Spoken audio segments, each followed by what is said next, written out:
kampanye praktik baik penerapan scaffolding pada mata pelajaran IPAS materi Cahaya kelas 5B di SD Negeri Palur II oleh Rizkia Aulia Hasanah.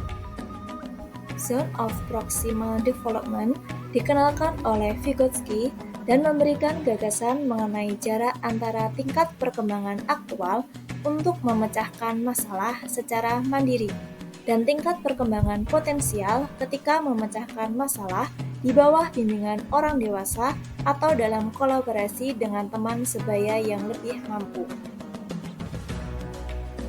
Berdasarkan hasil observasi, ditemukan berbagai permasalahan. Pertama, peserta didik kelas 5B memiliki tingkat capaian dan gaya belajar yang berbeda-beda. 2. Peserta didik kurang berinisiatif dalam bertanya apabila belum memahami penjelasan guru. 3. Rendahnya interaksi akan keaktifan belajar peserta didik dalam pembelajaran. Solusi dari permasalahan tersebut yaitu dengan menerapkan scaffolding. Menurut Jatisunda dan Nahdi, scaffolding adalah bentuk bantuan yang guru berikan untuk siswa sesuai kebutuhan belajarnya selama proses pembelajaran, di mana bantuan dalam belajar yang dimaksud berupa bimbingan, baik secara lisan maupun tulisan, yang diberikan secara bertahap dan perlahan dikurangi jika dirasa sudah tidak diperlukan. Langkah-langkah penerapan scaffolding. Langkah pertama, menentukan Zone of Proximal Development atau ZPD untuk peserta didik kelas 5B. Peserta didik dikelompokkan secara heterogen berdasarkan tingkat ZPD-nya dengan melihat nilai hasil belajar sebelumnya dan juga melihat gaya belajar mereka. Peserta didik dengan ZPD jauh berbeda dengan kemajuan rata-rata kelas dapat diberi perhatian khusus.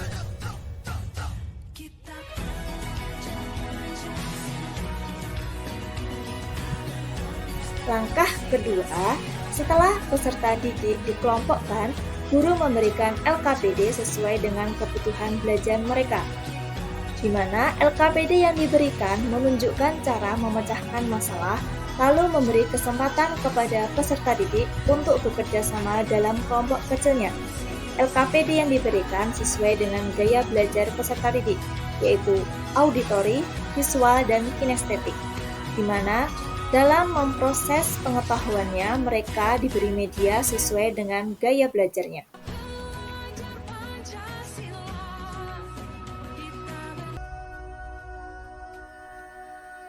Langkah ketiga, guru mengawasi dan memberikan scaffolding kepada peserta didik. Guru berbagi informasi baru atau menunjukkan cara memecahkan masalah, kemudian secara bertahap mundur dan membiarkan peserta didik menyelesaikan tugas bersama kelompoknya.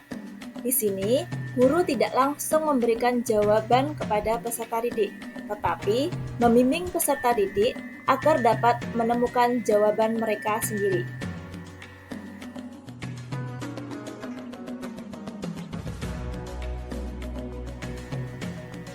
Langkah keempat, guru mengevaluasi LKPD yang telah diselesaikan oleh peserta didik bersama dengan kelompoknya. Selain itu, guru memberikan apresiasi atas partisipasi aktif peserta didik dalam mengikuti proses pembelajaran.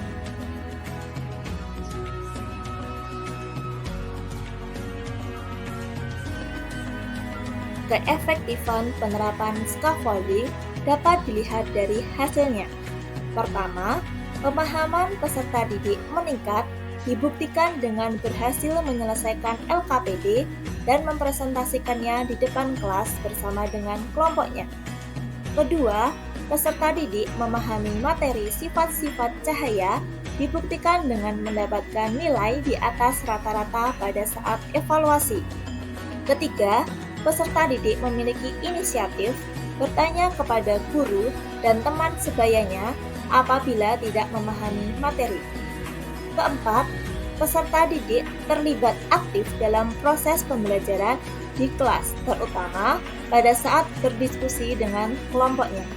Kelima, peserta didik diberikan ruang untuk memberikan umpan balik terhadap proses pembelajaran mereka melalui presentasi. Kesimpulan yang dapat diambil dari penerapan scaffolding pada kelas 5 SD Negeri Palur II, di mana aktivitas belajar dengan scaffolding memungkinkan guru dalam memberi bantuan seperlunya untuk peserta didik, sehingga peserta didik dapat membangun pemahamannya secara bertahap dan mandiri. Pemberian scaffolding dapat dilakukan melalui berbagai aktivitas di mana pembelajaran berpusat pada peserta didik. Bantuan yang tepat memungkinkan peserta didik memiliki ruang untuk berkembang mandiri dan memimpin proses belajar mereka sendiri. Dengan scaffolding yang sesuai, tantangan dalam pembelajaran dapat diatasi tanpa mengurangi kesempatan peserta didik untuk belajar secara mandiri dan aktif. Langkah-langkah penerapan scaffolding yang telah dilakukan guru sejalan dengan pendapat Astarini dan Erawati, di mana pemberian scaffolding dapat melalui berbagai aktivitas pembelajaran. Di antaranya, pertama, memberikan penjelasan lisan dari materi prasyarat sebelum ke materi inti. Kedua, menjadikan siswa sebagai subjek pembelajaran dengan melibatkan dalam proses menumbuhkan konsep materi yang dipelajari. Ketiga, melakukan konfirmasi, klarifikasi, dan apresiasi terhadap pemahaman yang disampaikan siswa.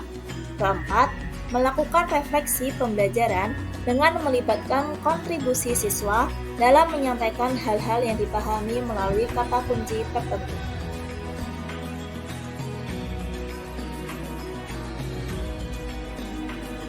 Demikian kampanye praktik baik penerapan scaffolding pada mata pelajaran IPAS materi cahaya kelas 5B di SD Negeri Palur II.